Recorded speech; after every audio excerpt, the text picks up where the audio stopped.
With me today from Capital Network, I'm joined by Ed Stacey. Ed, a very good afternoon. Nice to see you. Welcome back. Good afternoon. I'm talking MTI Wireless Edge here. Ed, you've had a big report out on them this week. Tell us a little bit more just to get us started with what's in it, what you've been looking at. So MTI is a technology company with a focus on communications and radio frequency solutions. The interesting thing about it from an investment point of view is the company has been delivering strong earnings growth. We see that continuing in the next couple of years. We're forecasting an average earnings per share growth of 20% per year, 2018, 19, 20. So 20% earnings growth trend, and yet the shares are trading currently on less than 7.5 times PE for 2019. So an interesting sort of mismatch of valuation against growth there in our view. Worth noting also, it's a company that's just completed a significant merger. So previously you had MTI Wireless Edge listed on the London market and a company called MTI Computers listed on the Tel Aviv market, which was the controlling shareholder of the London company and also had its own set of operating assets. So what they've done is bring all that together now under the London listing. That's all complete now. So it's one company, an increased liquidity, increased free float in terms of the shares, but also an expanded, broadened revenue base. And I think that sort of underpins that earnings growth. There's 4 divisions, one of which focused on irrigation systems. And of course, we've recently had that deal around quite a significant contract in Mozambique. As far as the other 3 divisions, Ed, good growth there as well? Yeah, so 4 divisions. The antennas division is antennas for civil applications, including mobile networks and including product tracking, product ID. So that includes also things like toll systems. Also some military applications in the antenna segment. So that's antennas.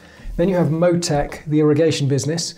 So that is wireless controllers for smart irrigation systems. Big growth market, a lot of demand for that globally. Third division is called Representation, which is a consulting business for communication and electronics type customers. And then finally something called System Engineering, the smallest of the divisions, and that is some systems for border security and similar applications. Growth across all of those 4 divisions. In the antennas business, you have in particular some mobile networks investment coming through, and MTI has some very innovative, very flexible solutions that they can offer for those mobile networks. In Motec, that's been a perennial driver. The irrigation, the need for water conservation around the world is a continual driver there. In Representation, you have some new customer wins and also some operational gearing, meaning the margins are improving. And then finally, in the systems engineering business, you have a big new program starting in 2019, which is actually quite a decent incremental contributor to the group. So really all 4 divisions, yeah. Well, look, you mentioned at the start there about this 20% EPS growth trend while they're on just under a 7.5 times PE multiple. What do you reckon it's going to take to drive a revaluation here? Yeah, I mean, in terms of what's actually got it down to these levels, it's got a strong balance sheet, net cash position, no problems there. Maybe some concerns, emerging market related risk. Israel's not really an emerging market and their sales are really global, but possibly, we've seen a big sell-off in EM assets generally. Maybe that's it. It's hard to put your finger on really why the shares will be down at this level.